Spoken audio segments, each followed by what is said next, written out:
रोहन ये घटना कभी नहीं भूल पाएगा जो उसके परिवार की जिंदगी तबाह करने ही वाला था।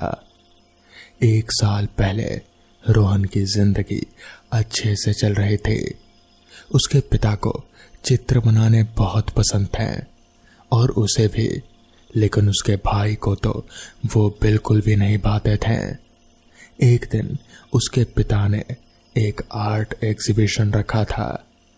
उसमें रोहन और उसका भाई आरव भी गए थे कि तभी आरव की नजर एक तस्वीर पर चली गई।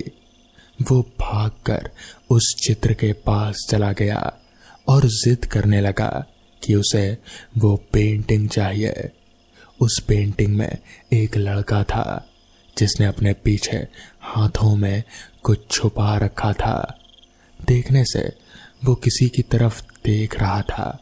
किसी को भी उसके कलाकार का नाम नहीं पता था। वो तस्वीर बहुत पुरानी लग रही थी। किसी को भी उसमें कुछ खास नहीं लगा, लेकिन फिर भी आरव के लिए पिताजी ने ले ली। उस तस्वीर को घर लाकर आरव के कमरे में लगा दिया गया। कुछ दिनों तक सब कुछ ठीक था, लेकिन बाद में आरव ने बाहर आना जाना कम कर दिया। वो अब अपने दोस्तों से भी नहीं मिलता था और ना ही उसे किसी से बात करना पसंद था। दिन भर वो उसी तस्वीर को देखता रहता और उसके सामने कुछ बोलता रहता। रोहन को भी कुछ अजीब लगा। उसने कई बार उसके साथ खेलने के लिए बात की, कोशिश की, लेकिन हर बार आरव कहता कि उसका मन नहीं है। दिन ऐसे ही बीत रहे थे कि एक दिन रोहन बाहर जा रहा था कि उसका मन हुआ कि एक बार वो आरव के कमरे में जाकर देखे। कमरे में घुसते ही उसे वो तस्वीर दिखाई दी। कितनी मनहूस तस्वीर है। जिसने भी बनाई होगी कोई पागल आदमी ही होगा। पता नहीं ऐसा क्या दिख गया आरव को इसमें जो इसे उठाकर घर ले आया। रोहन ने खुद से कहा और खिड़की के पास गया। बाहर देखा तो उसके होश उड़ गए। बाहर आरव झूले पर बैठकर एक कबूतर के पंख तोड़ रहा था। रोहन भागकर बाहर गया और आरव पर जोर से चिल्लाया। रोहन को सुनकर आरव के हाथ से वो कबूतर छूटकर उड़ गया। तुम पागल हो गए हो क्या? उस बेचारे पक्षी ने क्या बिगाड़ा था तुम्हारा जो तुम उसके पंख तोड़ रहे हो?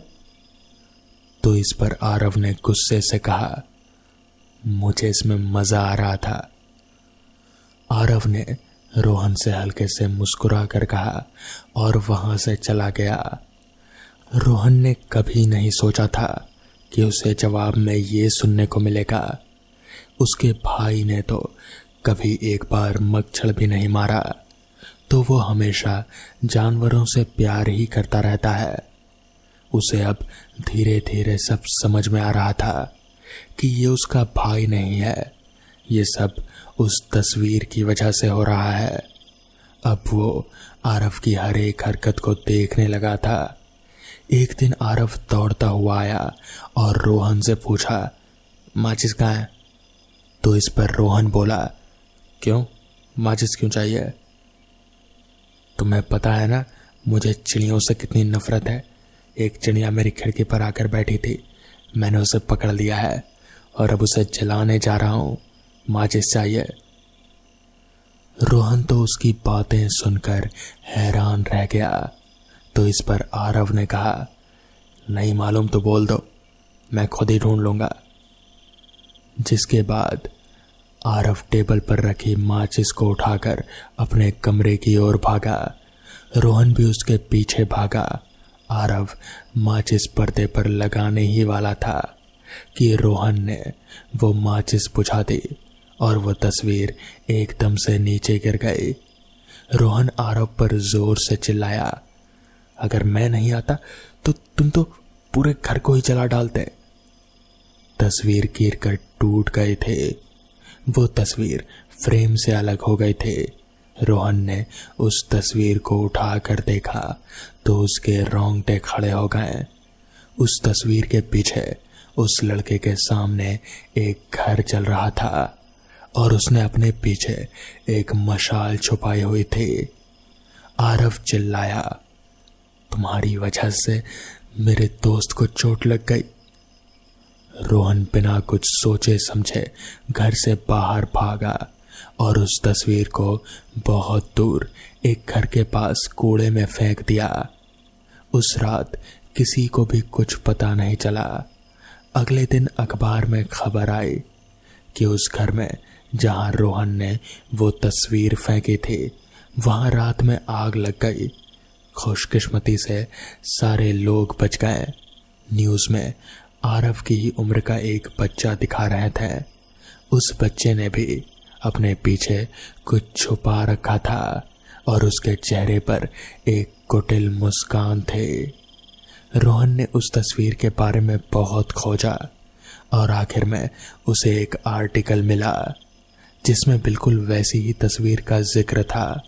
वो तस्वीर रोम में करीब 400 साल पहले बनी थी। कहा जाता है कि वो तस्वीर जहां भी जाती है बर्बादी लाती है। उस तस्वीर को नष्ट करने का कोई उपाय नहीं। उस दिन के बाद से आरव फिर से पहले जैसा होने लगा। उसे तो कुछ पता ही नहीं कि वो तस्वीर